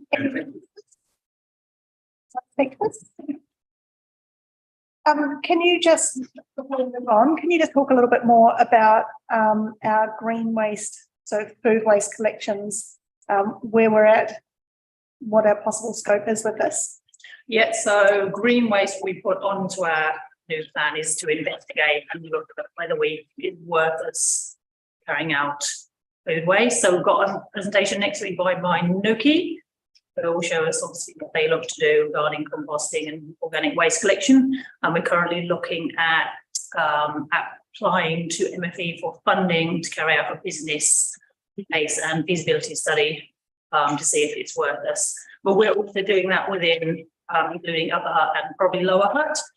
The amount of waste needed to make this work, Minoki, would be larger than probably what we supply currently. And for anybody around the table that's not aware, Minoki is a commercial vermiculture composting, very exciting opportunity that's potentially heading this way, doing really good things. They could also possibly take biosolids as well, in that waste. So yeah, and probably 40% of our waste currently is organic that goes to landfill. So, and this July it goes up to $50 a tonne. We're currently paying $30 a tonne. And on top of that, emissions trading schemes also got up to $60 a tonne from January. So obviously the cost of sending to landfill is going to be way more than we're going to be able to afford. Yeah, it's a big opportunity to make some long-term. So the case of the plan this year, we're looking to go towards a circular economy. So rather than the recycling is going to be great and it will still be part of it, but it's just making people more aware of what they're perhaps purchasing in the first place, whether they really need it and how it can be reused rather than recycled. So, Councillor Olds. Yeah, thanks very much for your report. Just a couple of things about e-waste, and we just had a conversation about it, and it's been at the forefront of my mind for a number of years, is that we've got so much electronic waste that it's effectively going to landfill, is that we obviously need to try and minimise that to the best we possibly can. And what channels are you exploring basically where we can do more in terms of recycling e-waste? We obviously have e-waste recycling down at transfer stations and recycling centres in South Wairarapa. Yeah. So currently they go and get stripped out the parts and then obviously the plastic waste. That's from a government perspective is to product stewardship. So making whoever manufactures the product responsible for the waste at the end of it. So that's kind of what we're teaching the government to look at. So when I buy a computer, for instance, a proportion of the money that I pay for that computer goes towards recycling it? Not currently, but that's probably what they're looking at. Or you take it back to that store that you purchased it from and they'll dispose of it for you. So that raises another question, because one of the things I learned in Japan in my regular visits over there many years ago was that when people purchased a new motor vehicle, a proportion of the price that people paid for it paid for the recycling of the motor vehicle. And perhaps that's something New Zealand could look at adopting in the future. Yeah. I mean, currently there's an energy company that you buy a light bulb from them, but then when you finish with it, you take it back for them to recycle. So really you're just probably firing the light bulb to its life, then you can't take it back to them. Okay, thanks for that. Yeah. I mean, our e-waste has gone crazy probably Yeah. the last couple of months. We're having probably about 3 or 4 tons a week that's getting sent out for e-waste. So it's just manufacturers to make stuff probably that lasts a bit longer than it currently does. So I'm part of an organisation that oversees AMUA, which is our recycle or upcycle centre in Finston, and I know that we're really keen to look at how we could manage e-waste in that particular space. But it's funding and where the funding comes from, because it takes commitment from obviously your management staff as well as your volunteers that work it as well. So is there any access to government funding to assist in that process? Yes, there is. So also on the plan, we're looking to put like community grants, because other councils currently have community grants that, so basically the money we pay MFE to dispose of our landfill, we get roughly 50% back, which has to be used on waste minimisation projects. Can't be used on anything else at all. So there's an option there that some of that funding we receive, we can then have available for community groups who are working towards waste minimisation. Yep. And then any other bigger projects, there's also extra funding available from MFE directly. Great, thanks very much. Anybody else would like to talk to it? Brilliant. Thank you very much.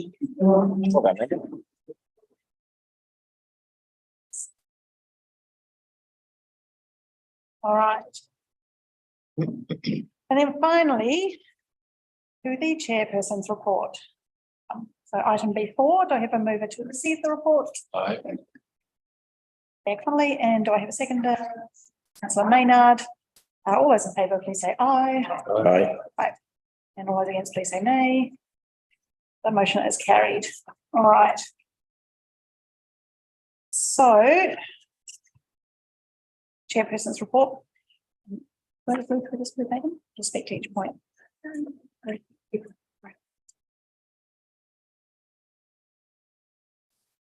Yeah. Okay. Cool. All right. All right, it's my first time.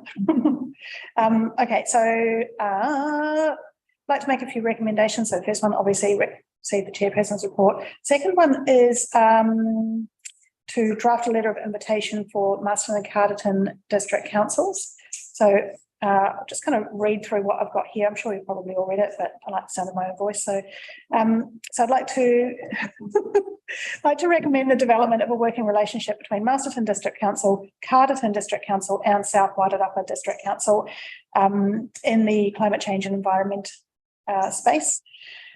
So although we're 3 separate and distinct districts, we are largely impacted by the same pressures in terms of drought, flooding and heat. So it makes good sense for us to work strategically together to develop a cohesive strategic direction, make better use of our resources by pooling information. So this is not to cede governance, but to broaden our cooperation across our motu. So I'd ask the committee for support in drafting a letter from myself to the other councils, letter of invitation to start the dialogue around how this would work. Any Absolutely, discussion around that? 100%. Okay. Yeah, I agree. You want a resolution? We've got one. We have it. We have, yeah. Yeah, so the resolution, so to nominate Councillor Gray to draft a letter of invitation from us in the Carterton District Council. Madam Chair, sorry, forgive me. I just have to add that, so in the last training meeting, we did a climate change caucus, and so each council had like 2 representatives to talk about climate change as a regional sort of thing. I believe Marston's already kind of, there's 2 councillors that would be open to being involved in that. Carterton, I believe, also has 2 people that have, under the assumption that was continuing to have 2 people. Sure. So that's kind of already It's happening. probably there for you to launch into. Fantastic. Can we update that?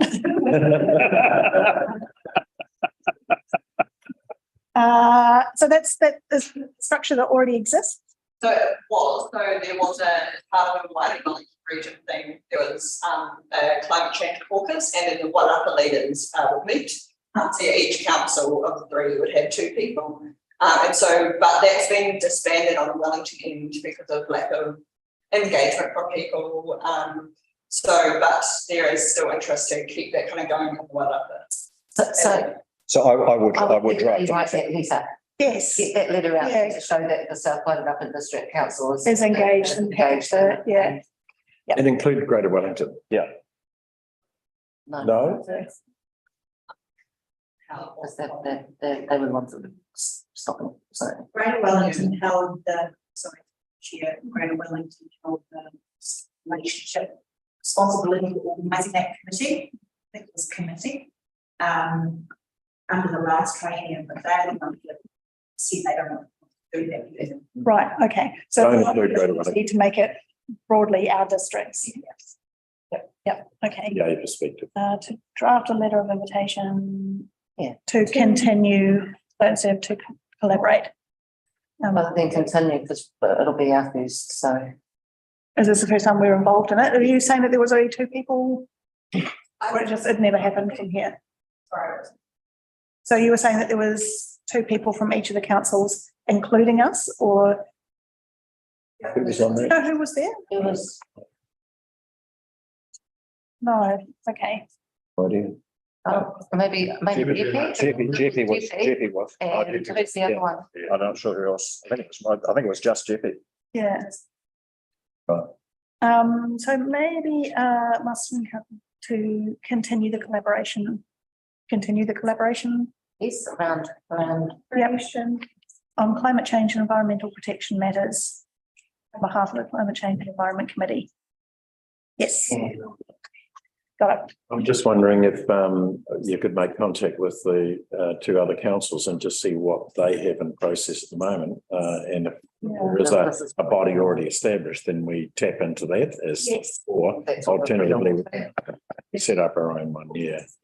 Forgive me, Madam Chair, just my personal view, does it make a lot of sense in GWRC not being part of this group? And I know that they showed an appetite for them not to be involved, but it makes perfect sense from a collaborative perspective for them to certainly be involved. Disappointing, Councillor Hall's comment. Yeah, so my thinking about that, and definitely open to discussion around it, is that the bigger we make it, the potential for having too many cooks in the kitchen. And that I think that having a more local collaboration around local needs, I think that's my gut feeling around it, but yeah. Right. I think at the governance level, it should be kept to the 3 TAs, but I think at the officers level, it should definitely include Greater Wellington, partly because they are actually reshaping their environmental teams at the moment. And also they have access to a level of scientific and geoengineering expertise that we will never be able to replicate. And I think we would be unwise to tap in wherever we can. Okay. But that's I was going to speak in support of that. You do need that sort of data that the region holds in terms of hydrology, sea surge. Yeah. All that is absolutely crucial information for any working group. It could be put out there if they had someone that around the scope that wanted to be on there, that to have a member as well. Yeah. Yep. Okay. Then you're talking about 7. Again, sorry to but the reasoning was they didn't want was about having too many committees. Then you have a very different level of participation. I was sure GWRC would be very happy to be part of that, as opposed to a formally constituted committee with secretarial support and administration burden. I see this more as a collaborative working group rather than a formal committee structure. That's exactly right. Yeah. Yeah. Okay. So maybe something that is, like you say, the 3 territorial authorities that collaborate together with invited input from Greater Wellington. I think you have to be cognizant of the fact that Greater Wellington have a huge influence on our district as a whole, and those people live and breathe in the Wairarapa the same way we do, and particularly along our coastal communities, our rivers, our lakes, our waterways. They are the key decision makers in a lot of those areas, and of course those bodies such as waterways, etc., have a huge environmental impact on us and our communities as well. So you really can't remove them from the conversation or even distance them from the conversation. They have to be around the table. They have to be part of it. That's good points, yeah. Yeah, so we've got to draft a letter of invitation to Masterton and Carterton District Councils with input from Greater Wellington Regional Council. That's right. To continue the collaborations on climate change and environmental protection matters on behalf of the Climate Change and Environmental Committee. Excellent. Yeah, perfect. Lovely, nice job, team. We need a member. Oh, do we? Okay, that's on. Yeah, okay. So do I have somebody to? No, I'm happy to move that. Yeah. And do I have a seconder? Councillor Macaulay. All those in favour say aye. Aye. All those against say no. The motion is carried. Oh. All right. And then to take a moment to discuss the perception survey. So this is just to really briefly touch on it, mostly because the perception survey, whilst that captured a moment in time previously, it still should inform how we move forward. Okay, so just to read through it again, reflects our residents' attitudes towards waste management in our region. Shows a high level of engagement with recycling, composting and environmentally conscious purchasing, which I really liked, which is what we talked about, Mandy, about the refuse start at this, start of the discussion. Yeah, so however, the survey also states that the residents have become more dissatisfied with how the provision of waste management is done through the council. Broadly states there's dissatisfaction with litter management and weed control, and that these two issues contribute to flood risk, whether that's a truth or a perceived risk. And I guess that would vary on location. Also reflects our residents would like more opportunities for recycling, for example, e-waste, which you've talked about. And yeah, so we've heard from our sustainability advisor about the management minimisation plan. Are we satisfied that our residents' concerns will be adequately addressed by this plan? And is there anything that we would like to bring up as an action to step? So you mentioned that I think what was discussed today, and because this is the first time that the committee has met, it would be really good to actually go out with what the waste minimisation unit plan is looking at, to how it will help our communities. Putting something like that out there for on the website, yeah, and some kind of comms, just to let people know that they've been heard. This is the feedback that we have, and say where we got the information from. This is part of the residential survey, resident survey, sorry. And through this, this is the next this is our next steps, and any feedback, like let's see, open the conversation. Yeah. I guess the next thing we are looking to local future workshops for waste minimisation plan.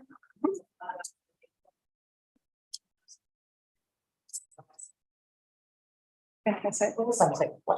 Watch this space. I guess making sure that the comms around that is really clear, that we're getting as much community engagement. Yeah. We've got a dedicated website for the whole of the Wellington region that was finalised on our own website. Excellent.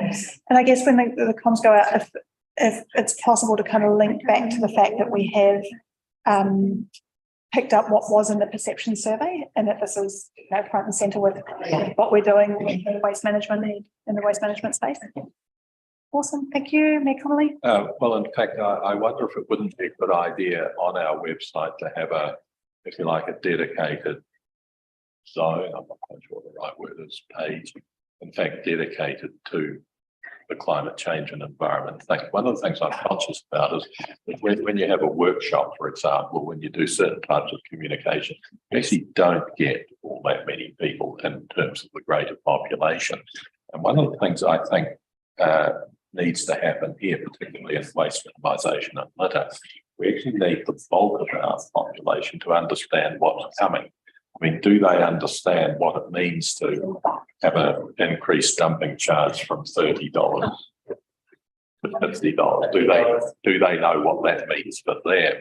And actually, do we now have can we convince them possibly if we actually have plans to operate intelligently in that space? Likely. Through you, Madam Chair, it's almost jumping to this, your next point about setting up a community of interest. And which, is not just a database, it would be a sort of an active interaction, I would be assuming. So be looking at having email interaction or having that type of thing. So that would need a reference point somewhere. So, if it's the committee's will to establish that kind of community of interest, as you've suggested, and we look at the best means to actually, what's the form where the substance of the information and materials can sit and be distributed. Yeah, and I'm aware that we're asking for something quite big here, being that we have heard quite clearly that the IT infrastructure is maybe not quite where we need it to have a big interactive database, but I guess the development of that stems from the idea that there's a lot of people in our region doing some really good mahi, doing a lot of work in, but they're all quite siloed. There's nothing that kind of weaves them together as far as I can see at this stage. But I think having a database that talks to people who are doing the work that we need to do, how that can marry up, linking across.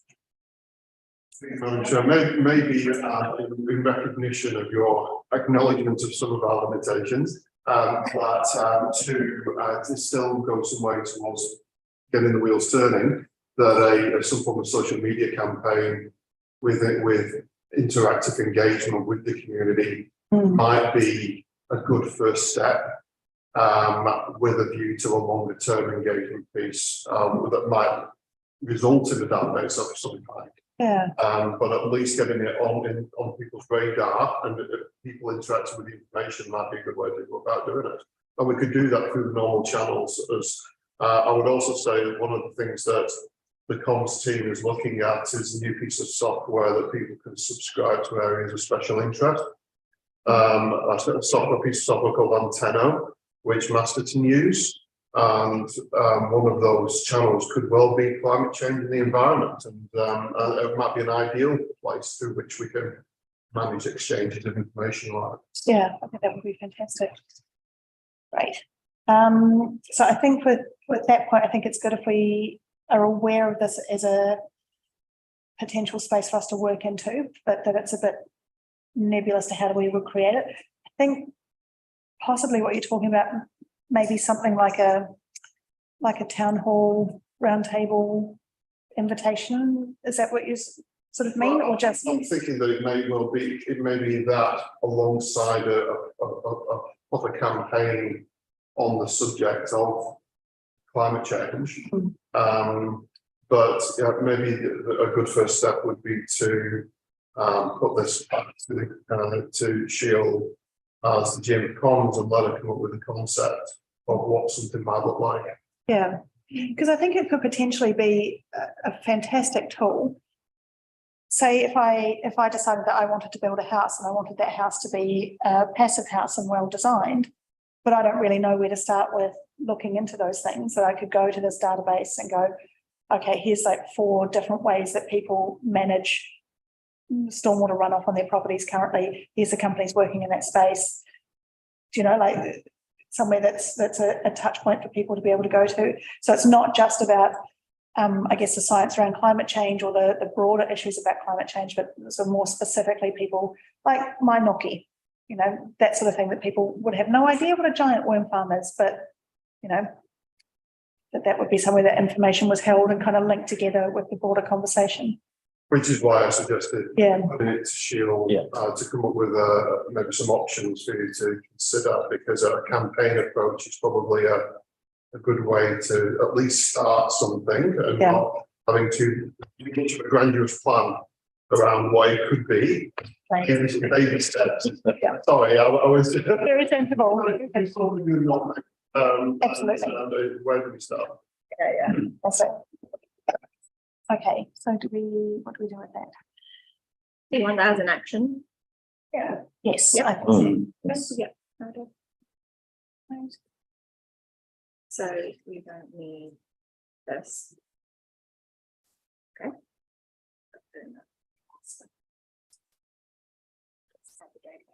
Oh, yes, So I'll get rid of that. that's good. Did you want to make a note of the resident survey report? Yes. So we need a mover and a second. Okay, yes, yeah, so I just wanted to make a note of the South Wairarapa District Council's 2022 Residents Perception Survey Report, specifically regarding waste management and feedback from our communities. Do I have a mover? Councillor Bosney, and do I have a seconder? Morley, thank you very much. All those in favour say aye. Aye. No. Motion is carried. Right. This is good. Yeah. Sorry, now. I heard that. Councillor Maynard.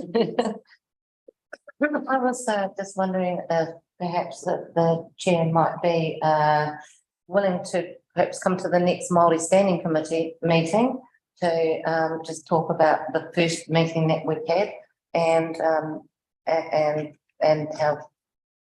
how positive it would be to have someone from the Māori Standing Committee sitting around this table as well. Yes, absolutely. So I think there's been some pretty good discussions around having somebody from the committee around this table as well. Happy to continue that. So if you come to the meeting, we might be able to someone to. Yeah. Thank you. Thank you, Madam Chair. I'm going to put my chair of my finance committee hat on because all the things we've discussed today will have an impact on our rating base at the end of the day, because some things will be able to mitigate with minor expense. Some of the more extreme ones will cost money. Now, it costs us money not to do these things, to be quite honest, because we generally end up by having to deal with a disaster. What we have to do as councillors in particular and community board is sell the message to our community in the best possible way so that we gain that appetite. When our rates demand goes out there, there is a segment in there that has a fundamental costing in terms of climate change. So I'm just alerting this committee to that at the moment, that there is a dollar amount that's attached to anything we discuss around here, and that has to be paid for through some source. So thanks very much. Love it. Thank you. Councillor Maynard.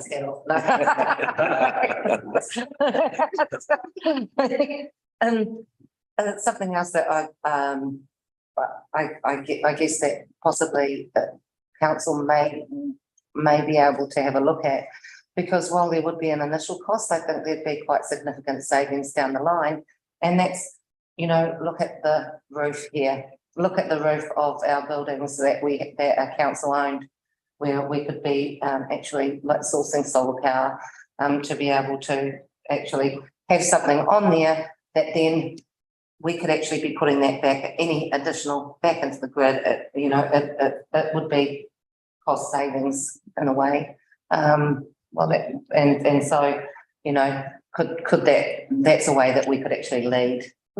I think looking at things like that, we've got the buildings here already. Absolutely. Certainly, Thanks. I think some of the conversation that started around the modelling work that Wellington Water wants to do, understanding how water moves across and through our towns, gives us the opportunity to engineer cleverly and early for how to deal with that water, rather than just putting bigger and more pipes in the ground that ultimately aren't going to do what we need them to do.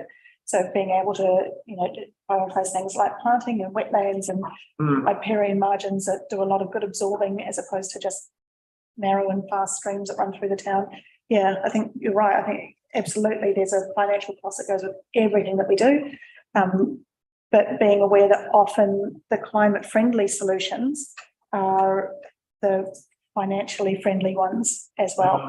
So I know we have a lovely councillor who attends our meetings on the back of a bike, and if he can't ride his bike, he's in his electric car, not because he loves the environment, but because that's financially good. So I think Are we talking about Alistair here? No names, Colin. I'd like to move a vote of thanks to you, Madam Chair. Yes. Yes. Yeah. When I proposed this committee, I had quite a lot of pushback, but I do regard it as important. I do regard it as future focused, and I think we're particularly that you have accepted the leadership role, and that's why I want to thank you. You're welcome. Thank you. Well done. Yeah. Well done. Thank you. Thank you. I'll move on to my very last point of my report then. Just to take a wee moment to set the intention for the committee, being that this is our first meeting and we do get to decide how we steer the waka. So as a new committee, we have an opportunity to set the intention of how we should operate. As the chair, I would encourage members to be aware of events or functions within their communities and seek to proactively involve our committee. We have a defined role in governance as councillors, but we also have a more nebulous and undefined role in advocacy. Living through unprecedented and exciting times in the field of climate change, adaptation and mitigation is evolving constantly. So there'll be events and technologies emerging during our training that we can have no concept of yet. I would encourage all members to look outwardly from this council towards our communities, opportunities to advocate on behalf of our residents and our environment. Yeah. Fantastic. Nice to from the throne. Well done. Well done. Yes, just take a moment to close the karakia.